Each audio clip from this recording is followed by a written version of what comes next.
घर स्वप्नांमध्ये पुन्हा एकदा आपलं स्वागत। वास्तुशास्त्राचा आपल्या प्रगतीसाठी कसा वापर करून घेता येईल याबद्दल जाणून घेऊया वास्तुशास्त्र तज्ञ डॉक्टर रविराज अहिरराव यांच्याकडून।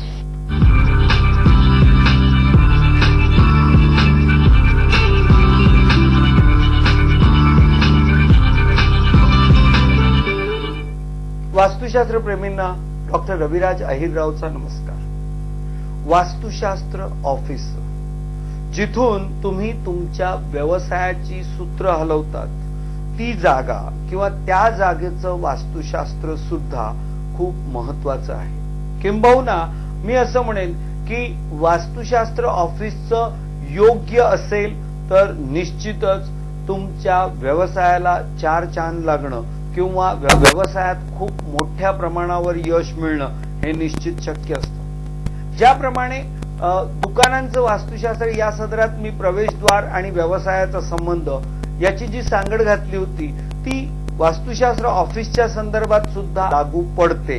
पण याही व्यतिरिक्त वास्तुशास्त्र ऑफिसचं म्हटलं की अगदी छोट्यातलं छोटं म्हणजे टेबल स्पेस ऑफिस ज्याला म्हणतात की जे कदाचित 50-60 स्क्वेअर फुटाचं पण असू शकतं, तिथपासून तर ते अगदी 40 लाख स्क्वेअर फुटापर्यंतचं आयटी पार्क, अशा विविध प्रकारच्या ऑफिसेसचं वास्तुशास्त्र करण्याची संधी मला आजपर्यंत अनेक वेळा मिळालेली आहे। त्यामुळे वास्तुशास्त्र ऑफिसचं करताना काय पहिलं प्रकर्षाने बघितलं पाहिजे किंवा कोणत्या गोष्टींना महत्व दिलं पाहिजे या बाबतीत जर म्हणाल तर मी असं म्हणेन की प्रवेशद्वार, त्यानंतर तिथली वेटिंग लॉबी, रिसेप्शन, किंवा त्यानंतर मी असं म्हणेन की तिथे अकाउंट्स, ऍडमिनिस्ट्रेशन, HR डिपार्टमेंट, मग परचेस, लीगल, किंवा मग प्रमुख व्यक्ती ऑफिसमधले जे प्रमुख मॅनेजर्स आहेत त्यांच्या बसण्याचं स्थान, किंबहुना त्याही व्यतिरिक्त मी असं म्हणेन की sales, marketing, dispatch, distribution, logistics किंवा पॅकेजिंग आणि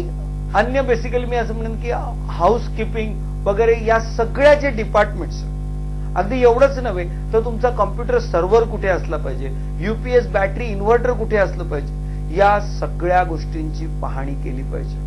आता ही जी सगळं तत्व मी तुमच्या समोर मांडली ती दुसरं तिसरं काही नसून ती पंचमहाभूतांशी संबंधितच त्या गोष्टी आहेत। त्यामुळे त्यांचं स्थान त्या दिशेमध्ये येणं हे सगळ्यात महत्वाची गोष्ट। सर्वसाधारणपणे कुठल्याही ऑफिसची रचना करताना एक गोष्ट प्रकर्षाने बघितली पाहिजे की तुमच्या ऑफिसचा स्टाफ, मग तुम्ही ते एक व्यक्ती असू दे नाही तर शेकडो हजारो व्यक्ती असू दे, प्रकर्षाने मी एवढं नक्की सांगेन की तुमच्याकडे काम करणाऱ्या प्रत्येक व्यक्तीचं तोंड हे उत्तर, ईशान्य किंवा पूर्व दिशेत असलं पाहिजे, जेणेकरून तुम्हाला त्या व्यक्तीकडून सगळ्यात जास्त आणि चांगली अशी त्याची एफिशियन्सी, प्रोडक्टिव्हिटी मिळू शकेल।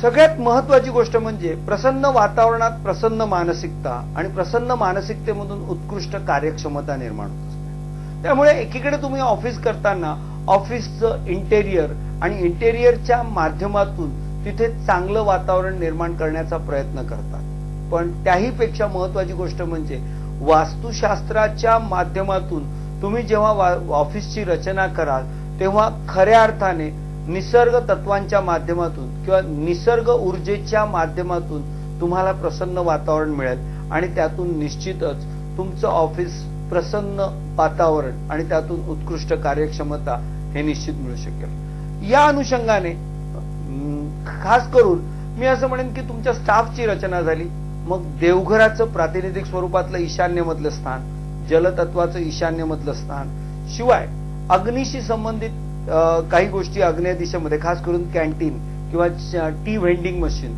या गोष्टी, आणि संपूर्ण ऑफिसचा जो इन्चार्ज मालक त्याची बसण्याची जागा, हे अत्यंत महत्वाचं आहे। लीडरशिप, स्टॅबिलिटी, आणि तो नैऋत्य दिशेतच बसला पाहिजे। ऍट द सेम टाइम नैऋत्य दिशेमध्ये कुठल्याही स्वरूपात अन्य कुठलेही वास्तुदोष येता कामा नये। जर तिथे मालक बसण्याची जागा आहे आणि नेमकं त्याच ठिकाणी जर तुमच्याकडे टॉयलेट किंवा कट्स वगैरे अशा काही गोष्टी आल्या तर मी निश्चितपणे सांगू शकतो की यामुळे तुमच्या एकंदरीत व्यवसायाला आर्थिक नुकसान किंवा झटके बसणं, नुकसान होणं हे नक्की घडू शकतं। या सुमारास मी असं म्हणेन की जर तुमच्या ऑफिसचा ईशान्य भाग, ज्यामुळे तुमच्याकडे प्रगती येत असते, धनसंपत्ती येण्याचे मार्ग असतात, तो जर ईशान्य भाग तुमच्या ऑफिसचा बिघडला किंवा वास्तुदोष त्या ठिकाणी आले तर तुमच्या प्रगतीला मारक ठरू शकतो. कित्येक वेळ मला असं आढळलंय की एका ऑफिसचा दरवाजा हा वायव्य दिशेचा होता. वायव्य दिशेचं ऑफिस म्हटल्यानंतर मी तुम्हाला प्रकर्षाने सांगेल की या ऑफिसमध्ये बिझनेसशी संबंधित एन्क्वायरीज किंवा चौकशी भरपूर होईल, पण खऱ्या अर्थाने बिझनेस त्याच्यातून फायनलाइज होणं याचं प्रमाण कमी असणार आहे. एक अत्यंत मोठ्या जागतिक दर्जाच्या कंपनीचं ऑफिसचं मी परीक्षण केलं तर त्यावेळी मला असं दिसलं की त्यांचे सगळे मॅनेजर्स हे ईशान्य भागात बसलेले होते. नैऋत्य भागामध्ये नेमकं फक्त त्यांचं प्रवेशद्वार आणि रिसेप्शन होतं आणि सगळा स्टाफ हा पूर्णपणे मध्यभागी ब्रह्मतत्वात बसलेला होता. जो भाग मोकळा खुला असायला पाहिजे तिथे जेव्हा अशा प्रकारचा सगळा स्टाफ बसल्यानंतर मी तुम्हाला सांगतो की मी त्या कंपनीच्या मॅनेजिंग डायरेक्टरला त्याच्या ऑफिसचं सगळं जे काही वर्णन करताना सांगितलं तेव्हा मी त्याला फक्त एकच शब्दात सांगितलं, साहेब तुमच्या ऑफिसमध्ये अक्षरशः सावळा गोंधळ आहे, कुणाचा पायपोस कुणाला नाही आणि तुमचे सगळे मॅनेजर निर्णय क्षमतेमध्ये अत्यंत कमजोर आहेत. हे जेव्हा मी त्यांना सांगितलं तेव्हा त्यांना अक्षरशः आश्चर्याचा धक्का बसला, कारण परिस्थिती तशीच होती.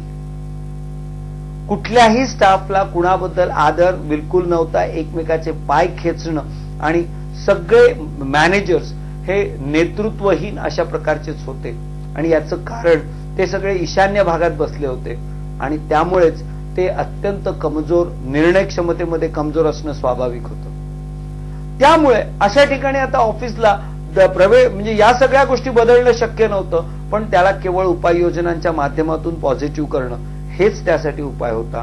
आणि या सगळ्या गोष्टी मी असं म्हणेन की ऑफिसचं वास्तुशास्त्र करताना छोटं असू दे, मोठं असू दे किंवा अत्यंत भली मोठी इमारत कॉर्पोरेट ऑफिस असू दे, त्या सगळ्यांचं आपण निश्चितपणे वास्तुशास्त्रानुसार रचना करून तुमच्या व्यवसायाला एक चांगली गती मिळवून देऊ शकतो, एवढं निश्चित. धन्यवाद.